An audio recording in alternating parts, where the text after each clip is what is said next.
전 성가대 찬양을 들으면 이렇게 천사가 이렇게 우리에게 화답하는 노래를 들려주시는 것 같아요. 그렇죠? 네, 도와주십시오. 네. 제가 왜 제 방에서 성가대 소리가 잘 들리잖아요.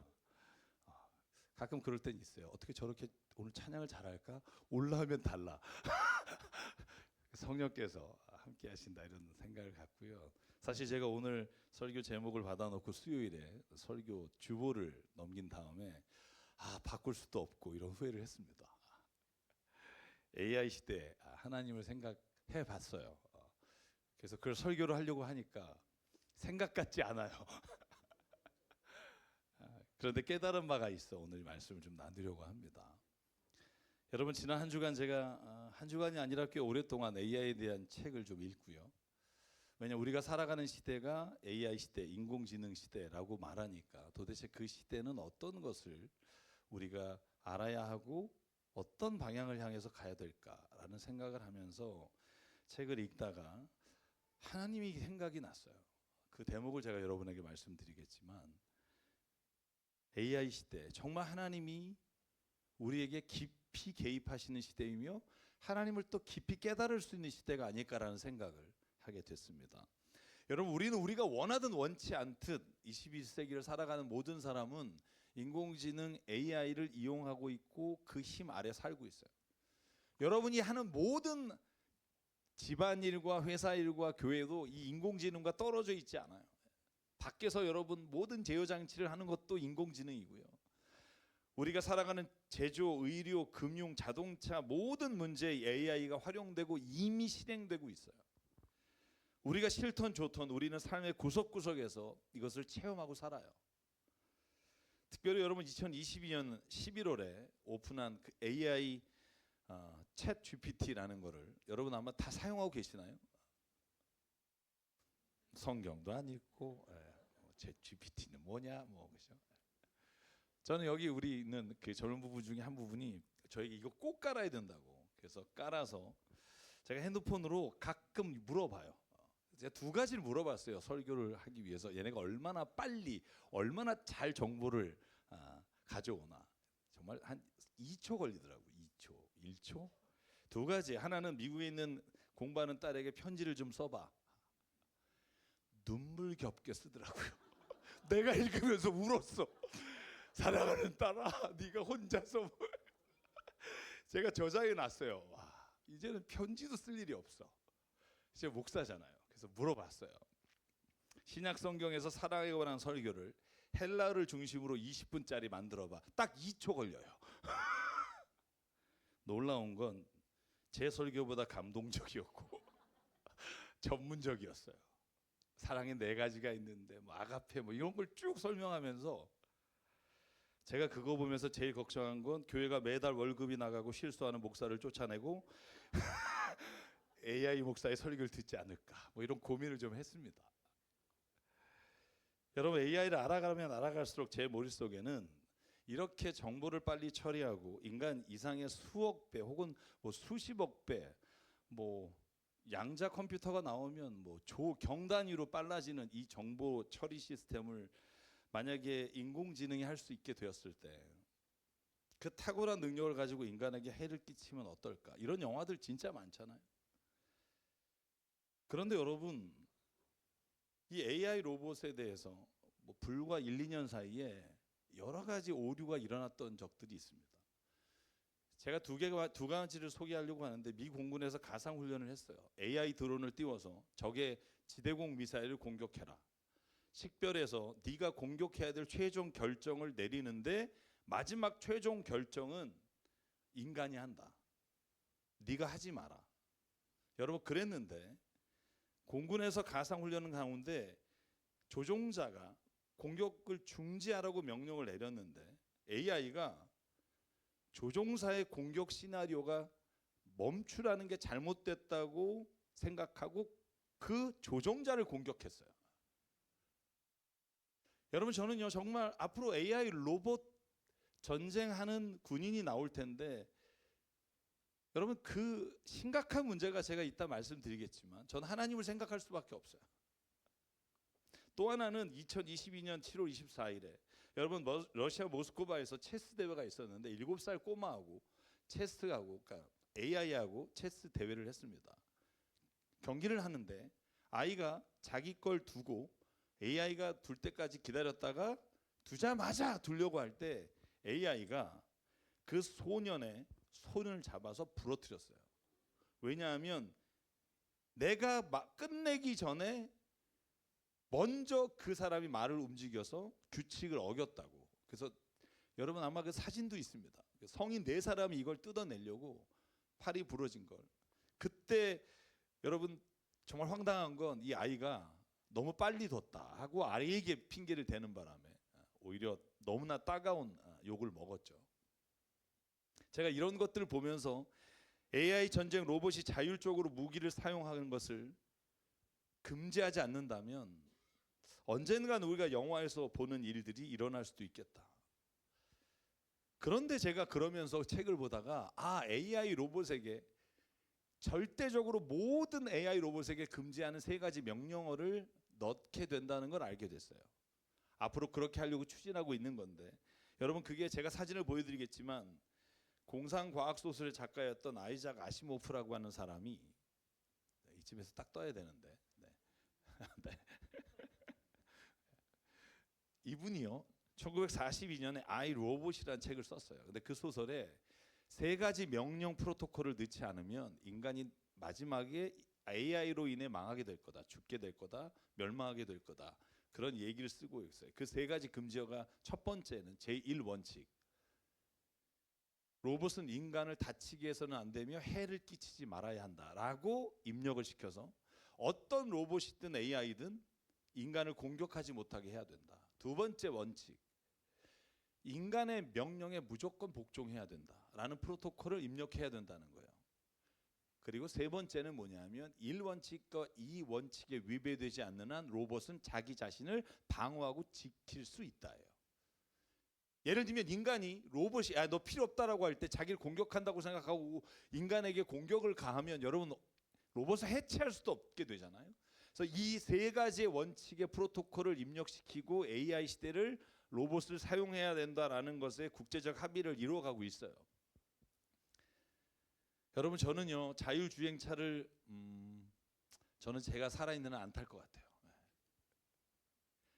저는 아무리 정확하게 도로와 신호 체계를 계산하고 교통 상황을 인식해서 기술적으로 문제 없이 자율주행차가 다닌다고 해도 저는 거기에 심각한 윤리적인 판단을 내릴 수 있는 결정을 AI에게 주면 안 된다는 생각을 좀 가져요.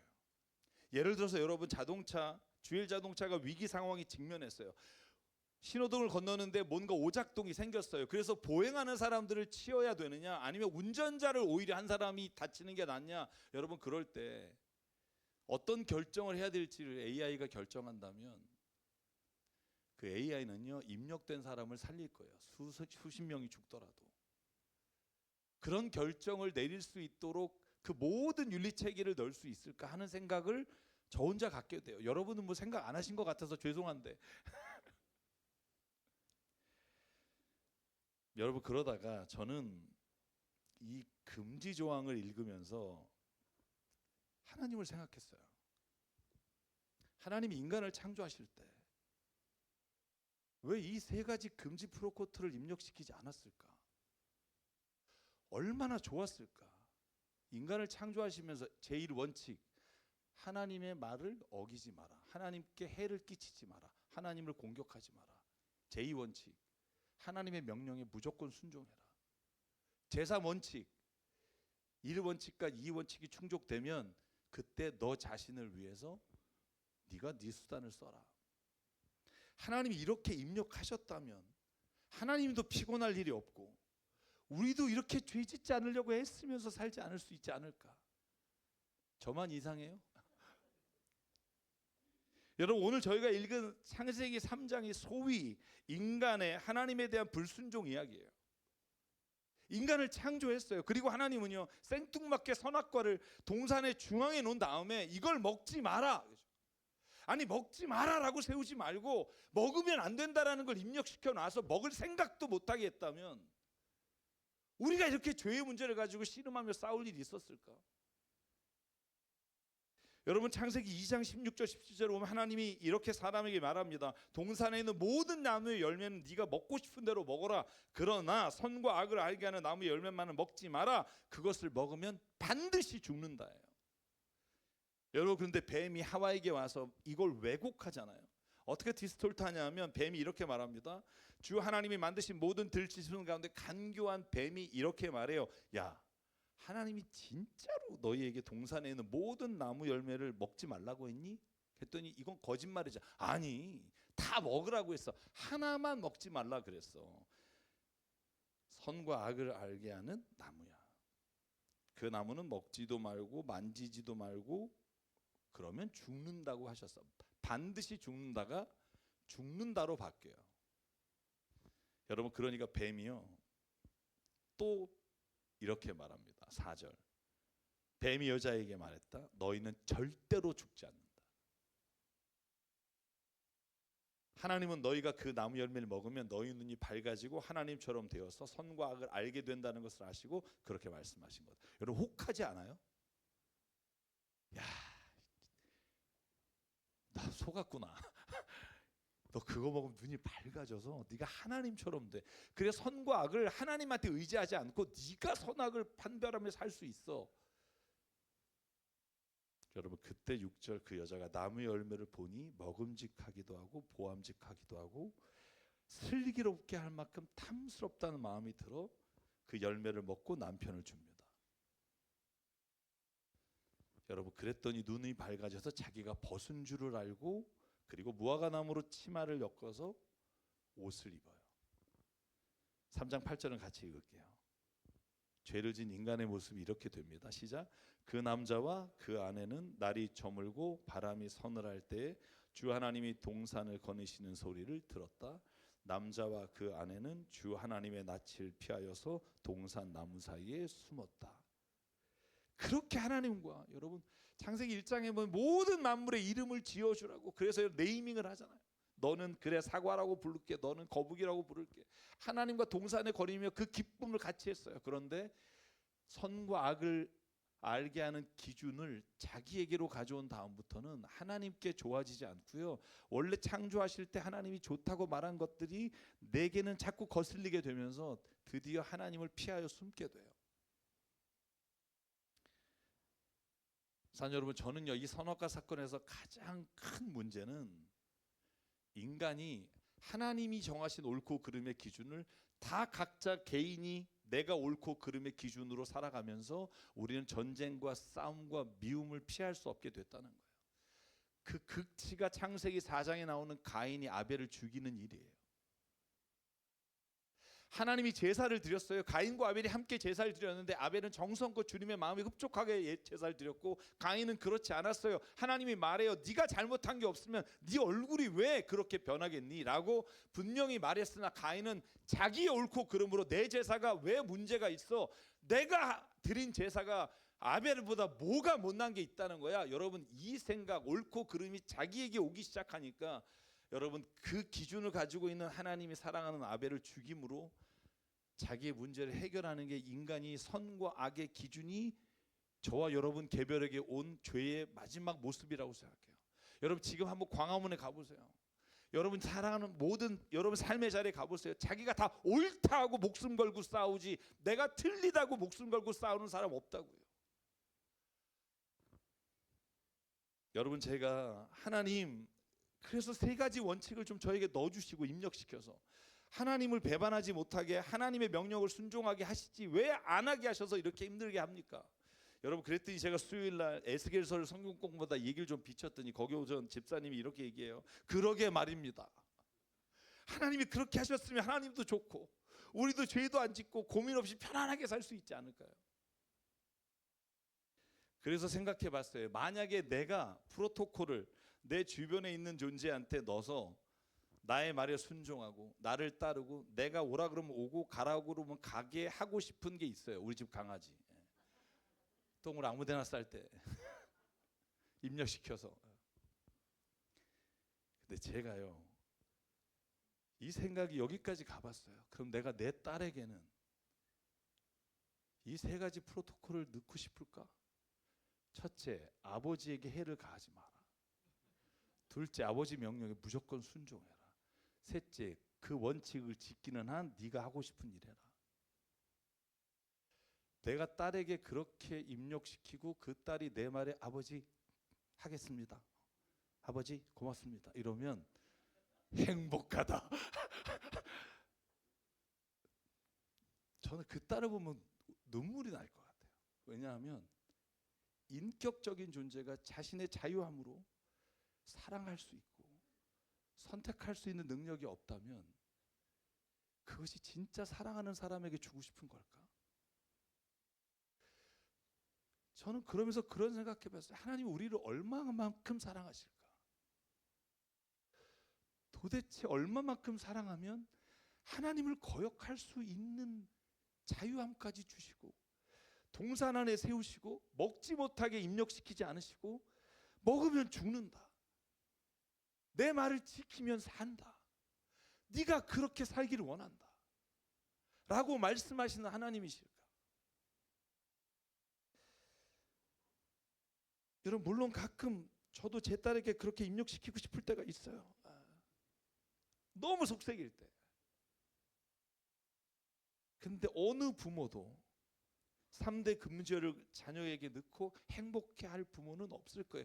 설령 그가 나를 떠나고 때로는 죄의 길을 걸어가도 그가 그 자유함을 가지고 다시 이겨내고 사랑하고 그리고 하나님의 평안함을 누리기를 원하지, 그 자유함을 뺏고서 그 자녀가 행복하게 산다고 말할 수 있는 사람이 저는 없다고 생각해요.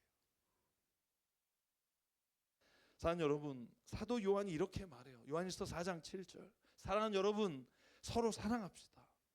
사랑은 하나님에게서 난 것입니다. 사랑하는 사람은 다 하나님에게서 났고 하나님을 압니다. 사랑하지 않는 사람은 하나님을 알지 못합니다. 왜냐하면 하나님은 사랑이시기 때문입니다. 이 사랑을 모르면 당신은 하나님만 모르는 게 아니라 이 세상에 살아가는 모든 사랑의 자리를 이해할 수 없습니다. 눈에 보이지 않지만 하나님이 우리를 사랑하십니다. 여러분, 이 말을 성경이 우리에게 하고 싶은 유일한 말이에요. 요한일서 5장 2절.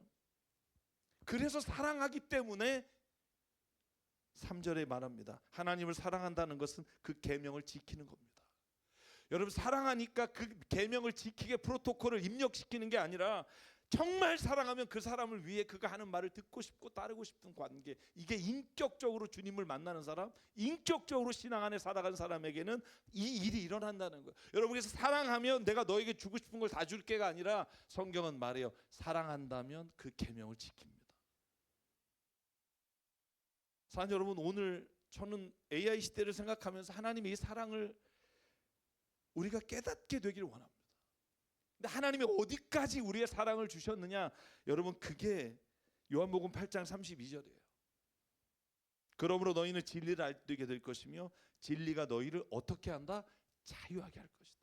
여러분, 이 자유라는 단어가 하나님의 속성 가운데 하나이며 거룩함과 자유와 사랑이 하나님이 가지고 계시는 성품이며 이것이 창조 때 우리에게 저는 하나님의 주신 선물이라고 믿어요. 여러분, 사도 바울이 그래서 갈라디아 5장에 뭐라고 말해요? 저는 이 말씀을 같이 읽었으면 좋겠어요. 이걸 좀 함께 깨달았으면 좋겠어요. 시작. 형제자매 여러분, 하나님께서는 여러분을 부르셔서 자유를 누리게 하셨습니다. 그러나 여러분은 그 자유를 육체의 욕망을 만족시키는 구실로 삼지 말고 사랑으로 서로 섬기십시오. 모든 율법은 내 이웃을 내 몸과 같이 사랑하라 하신 한마디 말씀 속에 다 들어가 있습니다.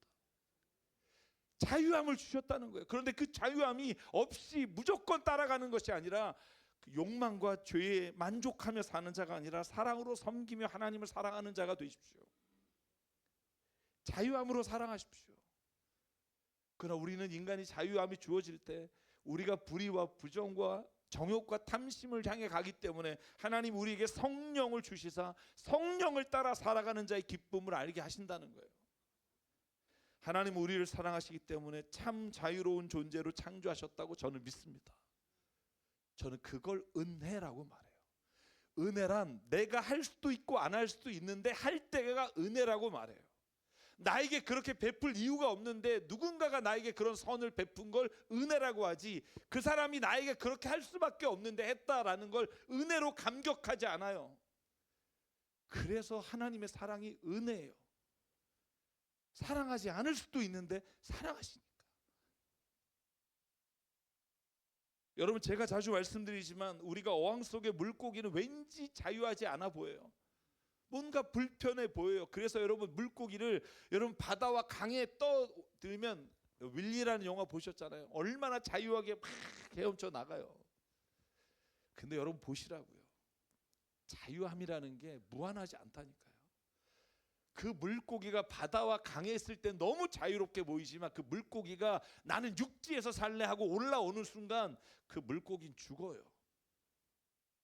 여러분, 인간이 자유롭고 하나님이 자유를 주셨지만 그 자유의 한계가 하나님이 정하신 것 안에 있지 않으면 우리는 죽음의 길과 절망의 길로 걸어가면서 우리는 자유하다고 말해요. 그게 죄라는 거예요. 죄는 자유한 것 같으나 결국 우리가 죽을 수밖에 없는 한계가 있는 인간인 걸 인정해야만 하나님 안에서 누리는 자유와 기쁨이 우리에게 충만하다는 걸 깨닫기 원합니다. 여러분, 그래서 로마서 6장 13절 이렇게 말합니다. 그러므로 여러분은 여러분의 지체를 죄에 내맡겨서 불의의 연장이 되게 하지 마십시오. 오히려 여러분은 죽은 사람들 가운데 살아난 사람답게 여러분을 하나님께 바치고 여러분의 지체를 의의 연장으로 하나님께 바치십시오. 그래서 하나님이 우리에게 지키시라고, 자유함으로 지키라고 주신 것이 저는 십계명이고, 그 십계명을 지키고 사는 자의 기쁨은 그것을 범하며 누리는 쾌락과는 비교할 수 없을 만큼 기쁨이 있다는 걸 알아요. 내가 비록 행하지 못하더라도 그걸 모든 사람이 다 서로가 사랑하며 존중하며 살인하지 않고 거짓말하지 않고 간음하지 않고 하나님 앞에 죄 짓지 않는 세상이 얼마나 아름다운지는 우리가 안다고요. 여러분, 우리가 이걸 깨닫게 되면 하나님의 심판, 마지막의 심판을 오해하지 않을 수 있어요. 많은 사람들이 그래요. 하나님이 사랑한다면서 왜 사람들을 심판하고 다 죽이려고 하냐. 여러분, 성경은요 그렇게 말하지 않아요. 여러분, 누가복음 15장 보실래요? 15장에 여러분, 둘째 아들이 아버지의 유산을 미리 땡겨서 다 들고 나가서 탕진해요. 방탕하고. 여러분, 그러다가 다시 아버지의 집 밖에는 내가 거할 곳이 없다고 돌아올 때 아버지가 너 못 들어와 하고 심판하고 죽이려고 하십니까? 여러분, 한번 누가복음 15장 19절 보실래요? 아들이 돌아와요. 나는 더 이상 아버지의 아들이라 불릴 자격도 없습니다. 나를 품꾼으로 써주십시오. 아버지가 말합니다. 아버지께로 그리고 가요. 여러분, 그때 아직도 먼 거리에 있을 때 그의 아버지가 그를 보고 측은히 여겨 달려가 그의 목을 껴안고 입을 맞추었다. 이게 하나님의 사랑이에요. 하나님은 절대로 여러분, 우리가 죄 가운데 있는 사람들을 버리고 내치고 못 들어오게 하는 분이 아니라 그가 언제든 돌아오면 목을 끌어안아 주시고 달려가서 입 맞춰 주시는 분이에요. 저는 이런 하나님을 믿습니다. 사는 여러분, 온 아들에게 가장 좋은 옷과 손에 반지를 그리고 살찐 송아지를 먹이는 하나님이십니다. 여러분, 기억하십시오. 베드로후서 3장 8절에 베드로가 이렇게 말해요. 9절만 읽을게요. 어떤 일이 생각하는 것과 같이 주님께서는 약속을 더디 지키신 것이 아닙니다. 도리어부터 같이 읽을까요? 시작. 도리어 여러분을 위하여 오래 참으시는 것입니다. 하나님께서는 아무도 멸망하지 않고 모두 회개하는 데 이르기를 바라십니다. 아멘. 하나님이 못 오게 하는 게 아니라 안 가는 거예요. 하나님이 구원하시고 싶어서 자녀를 부르시지만 그 음성에 대답하지 않아서 못 가는 거예요.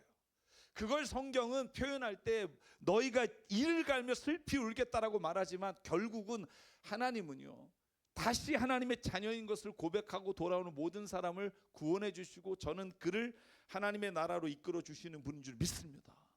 여러분, 우리가 왜 신앙을 가질 때 십자가의 은혜에 감격해요? 저 100년 된 나무 누가 주셔서 저희가 만들었잖아요. 이 십자가를 보고 왜 감격하죠? 그건 자유함으로 죄의 길을 걸어갔는데 그럼에도 불구하고 하나님은 자신이 직접 그 죄를 대신 지고 죽으시고 우리에게 자유함을 선포하셨기 때문이에요. 그 사랑을 깨달을 때 감격이 돼요. 때때로 하나님을 부인하고 떠날 수 있는 자유를 주시고 그럼에도 불구하고 떠난 자가 돌아왔을 때 끝까지 사랑하고 심지어 그를 위해 죽기까지 결정하신 그 하나님, 그걸 사도 바울은 은혜라고 말해요. 여러분 로마서 5장 6절 7절 8절 제가 가장 좋아하는 말씀 중에 하나예요. 우리가 아직 약할 때 그리스도께서 제때 건강하지 않은 사람을 위하여 죽으셨습니다. 8절 같이 읽게 시작. 그러나 우리가 아직 죄인이었을 때에 그리스도께서 우리를 위하여 죽으셨습니다. 이리하여 하나님께서는 우리들에 대한 자기의 사랑을 실증하셨습니다. 아멘. 전 AI를 공부하다가 하나님이 나를 이렇게까지 사랑하시는구나. 내가 마치 자녀가 나를 욕하고 떠나도 그 자녀를 사랑하는 마음처럼 하나님은 우리에게 그 자유함을 주시고 그 자유함으로 하나님을 만나기를 원하시는구나. 저는 오늘 이 함께 예배드리는 모든 분들에게 하나님이 사랑의 하나님이고 저와 여러분의 그 자유함을 주셨고 그 자유함으로 선한 일과 하나님의 뜻을 위해 살아가는 은혜가 있기를 주의 이름으로 축복합니다. 하나님의 사랑을 깨닫지 않고 여러분 종교 생활하지 마십시오. 제가 어제 남선교회 기도회 때 그런 말씀을 서로 나눴어요.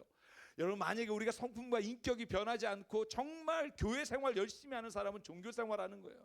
인격적으로 주님을 만난다는 게 뭘까? 내 성품과 인격이 주님을 닮아가고요. 내가 어디를 가나 내 성품과 인격이 주님을 드러내는 놀라운 일을 이뤄갈 때 하나님이 우리를 통해 그 사랑을 선포하시는 은혜가 매일매일 저와 여러분의 삶 가운데 이루어지길 주의 이름으로 축복합니다. 그것을 은혜라고 합니다. 솔라그라자. 하나님은 오늘 오직 은혜로 우리를 만나 주십니다. 여러분 이 믿음으로 함께 찬양하려고 해요. 제가 오늘 찬양하려는 곡이 제가 설교하면서 계속 이 후렴 가사가 제가 부르다 혼자 막 눈물도 나고 그런 가사인데 후렴이 이렇게 시작해요. 하나님 사랑 그 사랑 날 자유케 하네. 하나님 사랑 그 사랑 날 회복시키네. 여러분 정말 제가 여러분에게 말씀드려요. 하나님의 사랑을 깨닫잖아요. 회복돼요. 삶의 의미와 가치가 회복되고 생명이 회복되고 어떠한 절망이 있는 자도 이 사랑 나를 위해 죽으신 그 하나님, 그 하나님의 사랑을 회복하면 여러분 모든 것이 협력하여 선을 이룹니다. 오늘 이 고백하실 때 하나님의 우리에게 주시는 그 은혜가 충만하기 원합니다. 하나님의 그 신살에 내 모든 것 다 내려놓고 나 잠잠히 주를 묵상하네. 그 놀라우신 은혜를 끝이 없는 주의 사랑 강물 되어 흘러 내 영혼에 자유함 주시네. 날 새롭게 하시네.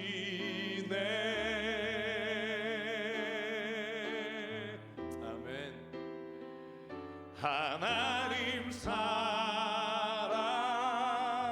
그 사랑 날 자유케 하네.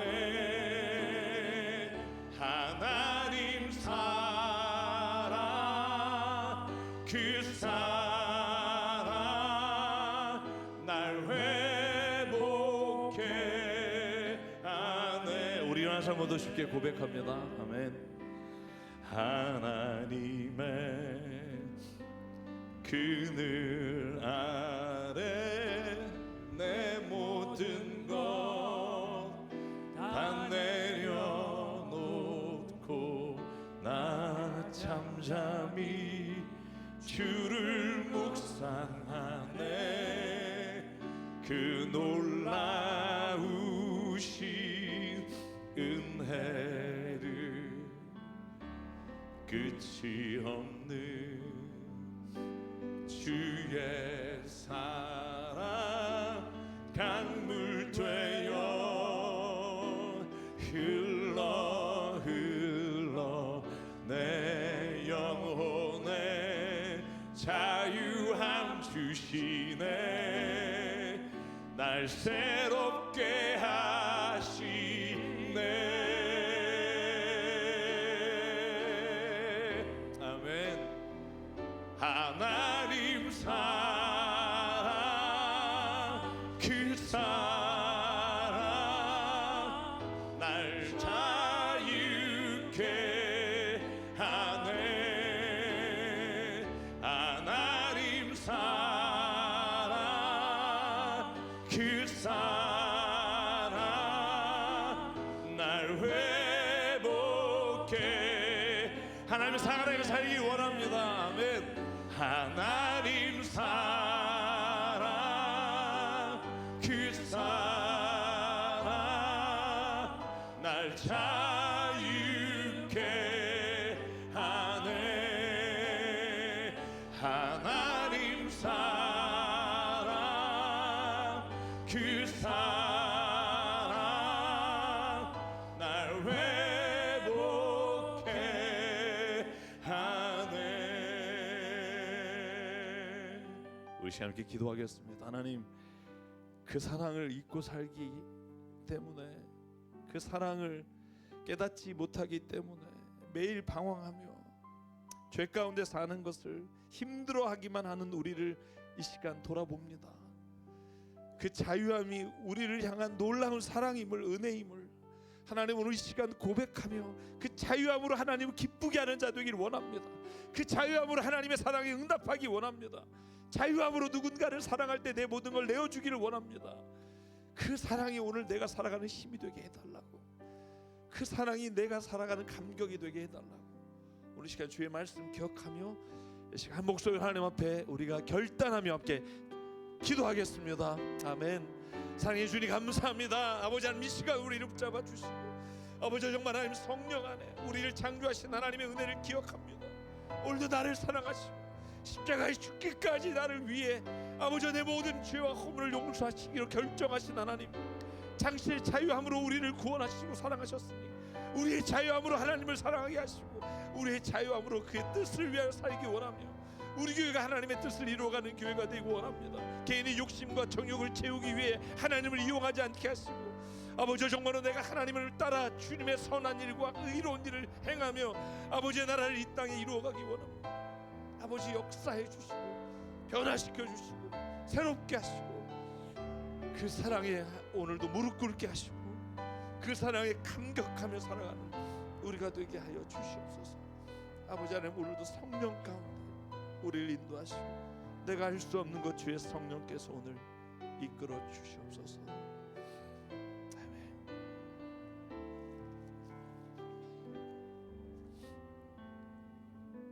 사랑과 은혜 하나님, 오늘 주님 정말 인공지능을, AI 로봇을 우리 인간이 만들고 그것으로 인해 생기는 문제를 해결하다가 오늘 하나님의 창조를 기억합니다. 하나님, 그럴 수 있었는데 그렇게 하지 않으신 게 우리를 사랑하시기 때문이라는 그 말씀이 믿어지게 하시고 그 말씀을 따라 하나님 사랑하면서도 그 자유함으로 죄를 짓지 않는 은혜의 자리에 거하며 성령께 늘 간구하여 성령이 우리를 그 길로 이끄시도록 그분께 맡기며 살아가는 우리가 되게 하여 주시옵소서. 그 사랑으로 사랑하며 살기 원합니다. 내 소유에 조금 손실이 생기거나 내가 좀 힘든 일을 걸어가도 누군가의 아픔이 내게 다가와 그 아픔이 주님이 주시는 아픈 마음이 되어 서로를 사랑하며 사는 공동체 되게 하시고 이 땅의 교회 되게 하여 주시옵소서. 우리에게 주신 생명과 시간과 달란트와 모든 물질이 주님의 것임을 인정하며 이 시간 예물로 주님께 드립니다. 드리는 손길마다 하나님 나라와 뜻이 이루어지게 하여 주시옵소서. 이제는 우리 주 예수 그리스도의 은혜와 하나님 아버지의 무한하신 사랑과 성령님의 감동, 감화, 충만, 교통, 위로하심이 오늘 이 시간 주님의 사랑을 회복하고 그 사랑을 힘입어 자유함에도 불구하고 주의 뜻을 이루어가기로 다짐하며 삶의 자리로 돌아가는 여기는 한 분 한 분 머리 위에, 가정과 일터 위에, 주님 세우신 교회 위에 지금부터 영원토록 함께 하시기를 간절히 축원하옵나이다. 아멘.